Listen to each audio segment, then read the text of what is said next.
what do you do if you're so nervous when you give a presentation that all of a sudden you feel, uh-oh, all this sweat is coming down. I'm perspiring so much and I could just collapse up here in front of people. It's so nerve-wracking.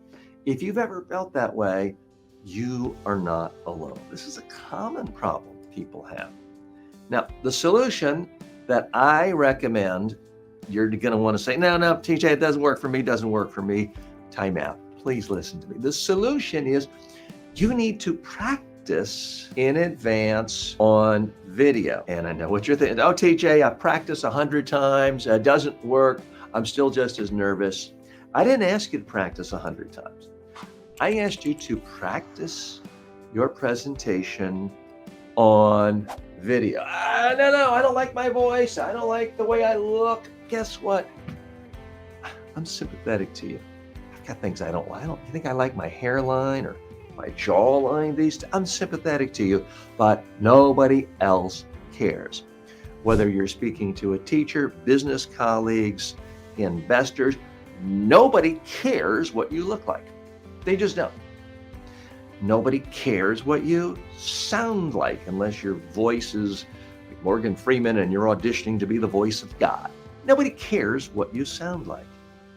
What they care about is, are you saying something, anything interesting or useful to them? If you do that, they will love you. Now, you may be thinking, there's got to be an easier way. I know, I'll take a beta blocker. I hear these drugs are great. I'll no longer be nervous. You could do that, but it's not really dealing with the fundamental problem. It's just papering over the problem.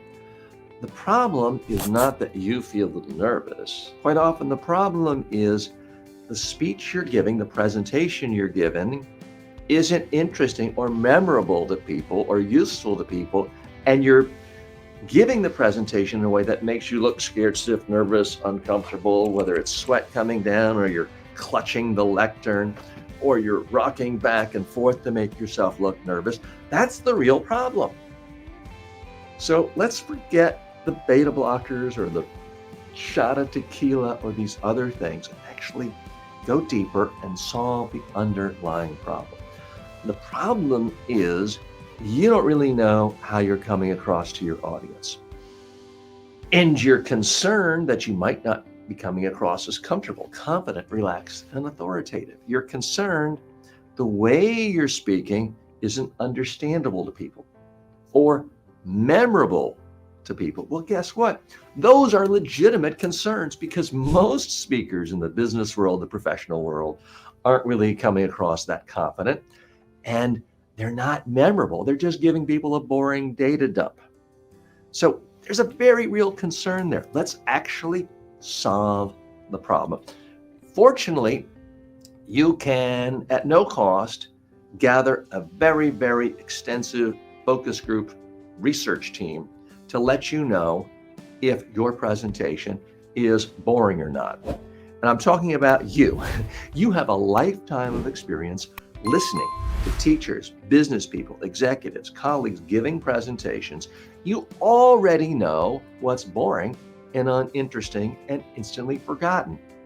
You already know who is coming across in a scared, nervous, uncomfortable way. You know what sends signals. Like if someone starts reading quickly, head down, you know, uh-oh, poor TJ, he's having trouble here. I feel sorry for him, but let me just read my cell phone instead and check email. You know what doesn't work. So use that knowledge to help yourself. You can't do it without watching yourself speak. So I beg you, never, ever, ever simply rehearse a speech out loud. Never, ever, ever rehearse a speech staring at a mirror. Only invest your valuable time if you can get the greatest return on your investment. And that means you need to practice your speech in front of a video camera. You need to record it. You need to look at it. Then here's the absolute hardest part. You're going to tell me this is insane. You're going to tell me you can't possibly do it. You are wrong. The thing I want you to do is to watch yourself give a speech and then make notes of only the things you like. Write down step by step exactly what you like. If nothing else, give yourself credit for having more hair than I do, or having enough volume in your speech so that people can hear you. Everybody does certain things well. Now, do the very same speech again and only focus on doing more of what you liked. Don't even think about your flaws yet. Now, after you've done it a second time and you've watched it, make notes of what you did better that time. Make notes of what you liked. Now try to isolate every single thing you didn't like and be specific. Don't say I lacked confidence. Say it looked weird the way I was holding a pen. Don't say I didn't like my overall presence. That's too general. But do note, if you spoke too quickly and you sounded nervous, note the speaking speed. I want you to practice again, doing more of what you liked, but this time try to improve just one item. One thing from the checklist that you didn't like. Do it again. Record, watch, critique. All we're looking for is one tiny improvement in one area. Keep doing it again and again and again until the list of things you like with your presentation is getting higher and higher. The list of things you don't like is getting shorter and shorter and shorter. Keep doing it, not until you're perfect. Nobody's perfect. The presentation I'm giving you right now isn't perfect, but it's good enough. I want you to get to the point where you can watch the video and say, hey, pretty good. I like the way I sound.